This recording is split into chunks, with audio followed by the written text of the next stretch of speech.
মাননীয় বিরোধী দলের সদস্য ইকবাল হাসানকে তার বক্তব্য প্রদান করার জন্য। মাননীয় স্পিকার, আপনাকে অসংখ্য ধন্যবাদ আমাকে সুযোগ দেওয়ার জন্য। মাননীয় স্পিকার, ঠিক একটি জায়গায় আজকের এই সংসদ ধোঁয়াশাগুলো আমি পরিষ্কার করে দিচ্ছি।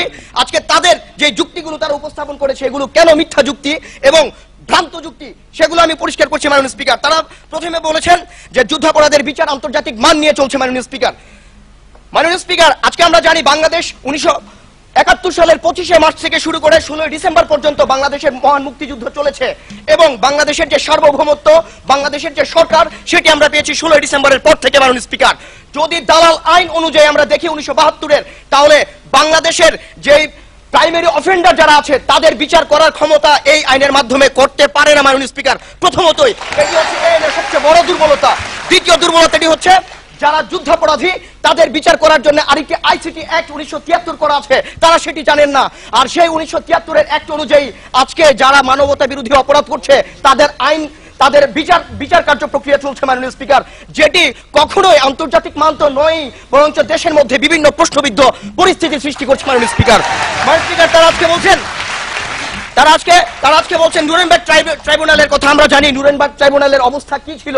মাননীয় স্পিকার, যখন মকারি অফ জাস্টিসের অবস্থা ছিল, তখন এই বাংলাদেশে যখন আজকে ব্যক্তিগতভাবে তারা আইন প্রণয়ন করে বিচারের কাঠগড়ায় নিয়ে আসে, যেটি ভিক্টর অফ জাস্টিস অথবা বিজয়ীর বিচার আমরা বলতে পারি, যেটি কখনোই আন্তর্জাতিক মানের কথা বলে না। মাননীয় স্পিকার, পরবর্তীতে আমরা দেখেছি নুরেনবার্গ ট্রাইব্যুনালের পর টোকিও ট্রায়ালের কথা। মাননীয় স্পিকার, সেগুলো ছিল সবগুলোই যে বিজয়ীর বিচার সেই জায়গা থেকে নিষেধ করা হয়েছিল। মাননীয় স্পিকার, পরবর্তীতে এই বাংলাদেশে আজকে আমরা কি করছি? আজকে আমরা ইনভেস্টিগেশন কমিটি করি না, অথচ আন্তর্জাতিক মান নিয়ে প্রশ্ন তুলি। মাননীয় স্পিকার, কথা তুলি। মাননীয় স্পিকার, অথচ আমাদের কোনো ইনভেস্টিগেশন কমিটি চলে না। মাননীয় আইনমন্ত্রী। জি মাননীয় স্পিকার, আপনার মাধ্যমে তার কাছে আমার প্রশ্নটি হচ্ছে যে 6টি ট্রাইব্যুনালের হয়েছে ইতিহাসে, সেই 6টি ট্রাইব্যুনালের কোন ট্রাইব্যুনালে মাননীয় স্পিকার মার্কিন, রাশিয়ান যে পরাশক্তিগুলো ছিল, কোনখানে ভিক্টর জাস্টিস ব্যতীত আইনের বিচার হয়েছে তারা ব্যাখ্যা দেবেন। মাননীয় স্পিকার, তার জ্ঞানগত জায়গাতে অনেক কম, সেটি তিনি আবার প্রশ্নের মাধ্যমে উপস্থাপন করেছেন। দেখেন,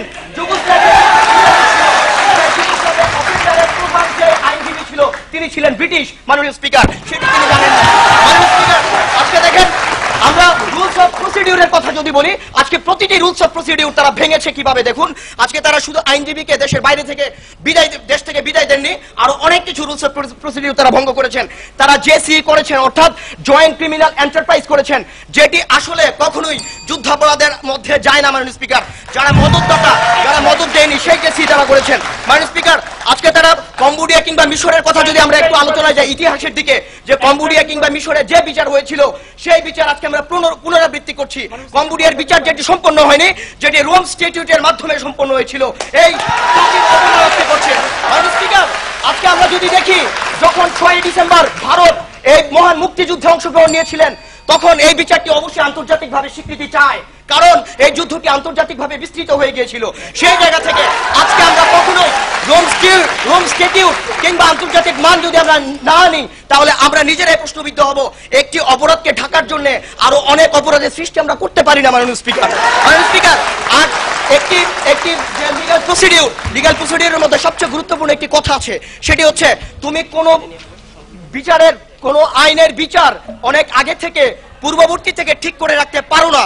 এইটা হচ্ছে বাংলাদেশের। আজকে যদি আমরা দেখি যে আজকে বিচার পূর্ববর্তী থেকে ঠিক করা না হলে কেন কিভাবে বলে যে একজন মন্ত্রী যে 8 ডিসেম্বরের মধ্যে ঝুলিয়ে দেওয়া হবে, এটি ঠিক না করা অনেক সম্ভব না। আজকে যে অরাজকতা, সেই অরাজকতা সৃষ্টির পেছনে সরকারের ভূমিকা রাখতে হবে।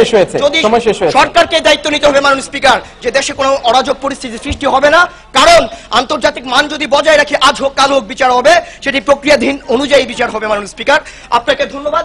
এই প্রস্তাবটি মহান সংসদে গৃহীত হওয়ার কোনো যৌক্তিকতা রাখে না। সবাইকে